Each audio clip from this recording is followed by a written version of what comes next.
6 root 3 into 5 root 3, 6 5 is 30 and root 3 into root 3 is 3 and 30 into 3 is 90.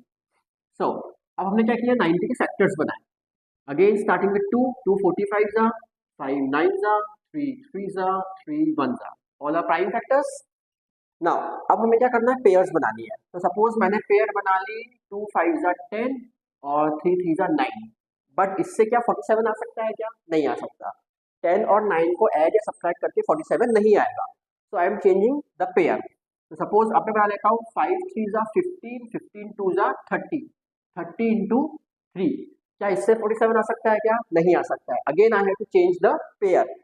अब suppose मैं लेता हूँ 2 5s are 10, 10 3s are 30, 30 already हो चुका है. 5 3s are 15, 15 3s are 45, 45 into 2.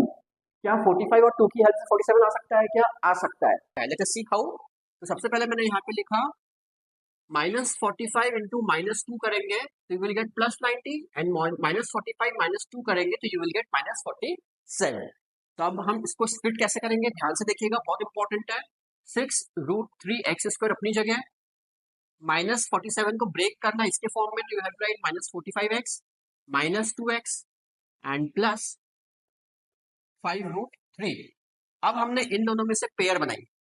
दोनों में से पेयर अगर हम बनाते हैं तो सबसे पहले तो एक x कॉमन निकल रहा है और क्या कॉमन निकल रहा है, 3 कॉमन निकल रहा है. 3 भी कॉमन निकाल लिया तो क्या अंदर बचेगा, देखिए 2 रूट 3 एक्स माइनस, और 3 के टेबल में 45 कब आता है, 15, एंड माइनस इसमें कुछ कॉमन निकल रहा है क्या, नहीं निकल रहा.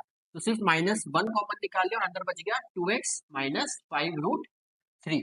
बट प्रॉब्लम क्या है कि क्या ये दोनों सेम आए, अभी तक नहीं आए. इसका मतलब अभी इसमें से भी कुछ कॉमन निकलना बाकी है.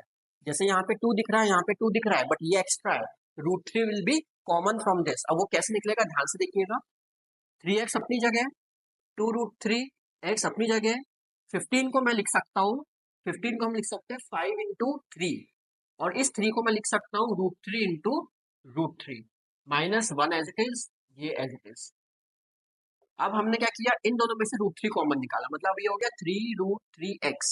तो अब अंदर क्या बचा, 2x minus 5 root 3 -1, 2x minus 5 root 3. अभी दोनों कैसे आ गए, सेम आ गए. Split in the mid term वाले जो टॉपिक है उसमें ध्यान रखिएगा कि दोनों जो हम कॉमन निकालते हैं उसके बाद भी जो टर्म्स आती है ये दोनों कैसे आनी चाहिए, सेम आनी चाहिए, बिकॉज ये भी वापस कॉमन निकलती है. और अगर सेम नहीं आ रही है इसका मतलब आपने या तो गलत किया है, या फिर आपने माइनस निकालने में कुछ गलती करी है, या कॉमन निकालने में कुछ गलती की हो सकती है. तो इसलिए ये दोनों जो टर्म्स है वो कैसे आनी चाहिए,